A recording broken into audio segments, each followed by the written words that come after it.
On a beaucoup parlé depuis tout à l'heure du pouvoir des animaux sur les humains, mais il y a aussi le pouvoir de l'humain sur l'animal. En tout cas, c'est votre cas à vous, Lucile, si on peut le dire comme ça, puisque vous aidez les animaux, vous les comprenez, vous leur murmurez à l'oreille d'ailleurs.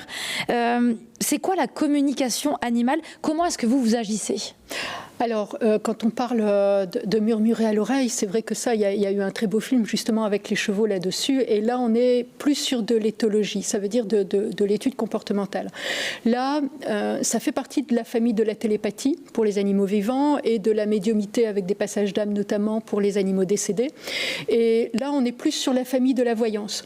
Donc, c'est quelque chose, c'est une faculté que l'on a tous, qu'à la naissance nous avons tous, que pas mal d'enfants perdent vers l'âge de 6 ou 7 ans. Quand on dit que c'est l'âge de raison, ça veut dire qu'on rentre dans la raison et poussé aussi par la sociabilité de l'école ou de la famille, de se dire que c'est pas possible d'entendre un animal parler ou que c'est pas possible d'entendre une laitue pleurer quand on la coupe.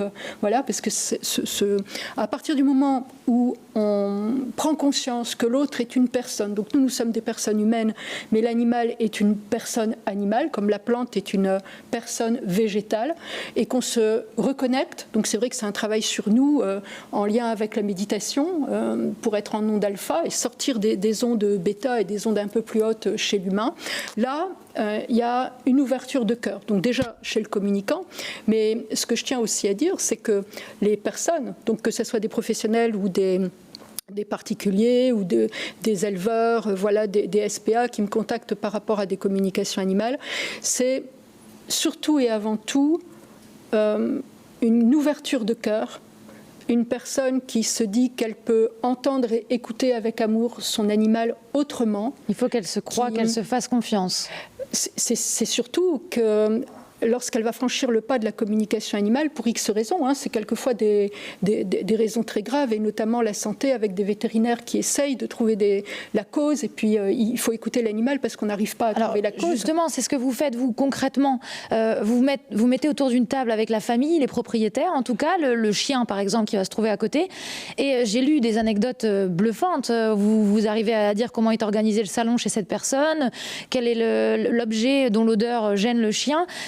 Comment ça se passe pour vous ? Alors, c'est sur une photo, en fait. Je vais surtout pas chez les gens, et si je suis sur des tournées professionnelles, je demande bien aux gens d'abord de ne pas voir l'animal, d'avoir une photo, et puis par exemple d'être au garage pour surtout pas voir le lieu d'habitat, parce que c'est vrai qu'on fonctionne sur un système de preuves, et il faut par exemple, si le chien il nous dit on a changé de cuisine, ou actuellement on est en train de faire des travaux dans la cuisine, vous pensez bien que je dois pas être dans la maison, parce qu'autrement je me prive de tas d'informations que l'animal a à dire. Donc c'est une activité qui se passe énormément par téléphone, juste une photo. Et moi, je reconnais, je fais du direct live, je regarde la photo et j'ai pas le temps de faire ouf, c'est parti. J'ai l'animal qui a tellement ce droit à la parole qu'il n'hésite pas un instant. Et bien entendu, il est rempli d'amour et il a envie de s'exprimer. Justement, vous l'entendez s'exprimer, vous lui posez des questions. Comment ça se passe ? Il y a les deux. Il y a les deux. Moi, j'entends carrément des phrases. Je peux entendre de la musique. Je peux entendre la musique que la famille passe dans la maison, ou la chanson que la famille chante tous les matins en se levant. Et le chien qui me dit, dès que j'entends cette chanson-là, ça veut dire pipi. Donc je me lève. C'est qu'après, on va m'ouvrir la porte. Voilà. Donc on rentre vraiment dans un monde de perception où on prend conscience aussi des sens de l'animal qui sont extrêmement aigus, qui sont extrêmement pointus par rapport à nous. Donc la vue, l'odorat, l'ouïe. Voilà. Est-ce que, je vous pose une dernière question, il nous reste une trentaine de secondes. Est-ce qu'on devrait plus apprendre, nous, des animaux, finalement, que des humains ?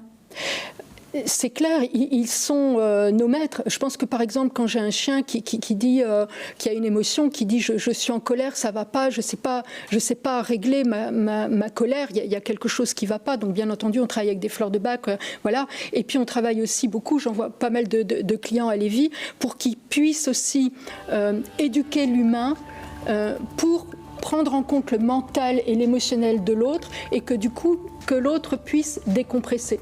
Et moi, je trouve fabuleux, je dis vraiment merci à mes clients. C'est un truc incroyable, parce qu'ils passent au-delà de leurs croyances, de leurs suppositions. Ils acceptent quelque chose qui est... C'est vrai que c'est difficile à croire, mais pourtant on a lu des choses, moi j'ai lu des choses et c'est vrai que c'est bluffant en tout cas, Lucille, si on veut vous découvrir dans cette communication. Merci beaucoup à tous d'avoir participé à cette grande page animaux.